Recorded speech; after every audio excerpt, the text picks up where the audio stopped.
কুলপিতে তৃণমূল নেতা 2022 সালের খুনের মামলায় পুলিশের জালে রহিম মাস্টার, রাজনৈতিক মহলে চাঞ্চল্য। দক্ষিণ চব্বিশ পরগনার কুলপিতে তৃণমূল কংগ্রেসের প্রভাবশালী নেতা রহিম গাজী ওরফে রহিম মাস্টারকে গ্রেপ্তার করল কুলপি থানার পুলিশ।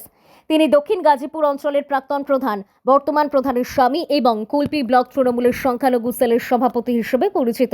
স্থানীয় রাজনৈতিক মহলে তিনি কুলপির নবনির্বাচিত তৃণমূল বিধায়ক বর্ণালী ধারা এবং মথুরাপুর লোকসভা কেন্দ্রের সাংসদ বাপি হালদারের ঘনিষ্ঠ বলেও পরিচিত। পুলিশ সূত্রে খবর, 2022 সালে গাজীপুর এলাকায় ঘটে যাওয়া একটি খুনের ঘটনায় রহিম গাজীর নাম উঠে আসে তদন্তে। দীর্ঘ তদন্তের পর অবশেষে তাকে গ্রেপ্তার করা হয়েছে বলে জানা গেছে। এই ঘটনাকে কেন্দ্র করে কুলপি জুড়ে রাজনৈতিক চাপানুতোর শুরু হয়েছে।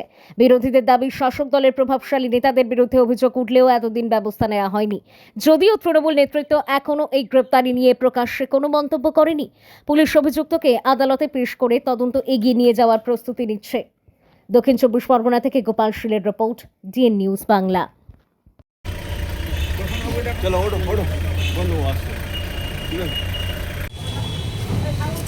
আপনাকে গ্রেপ্তার করলো কেন?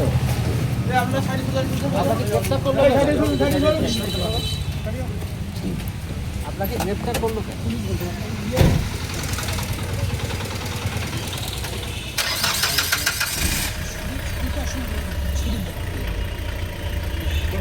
चलो ओढ़ो ओढ़ो बोलो आस्ते ठीक है।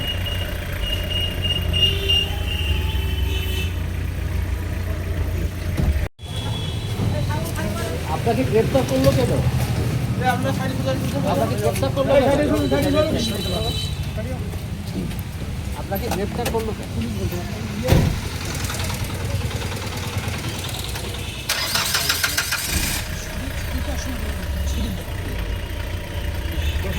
चलो ओढ़ो ओढ़ो बोलो आस्ते ठीक है।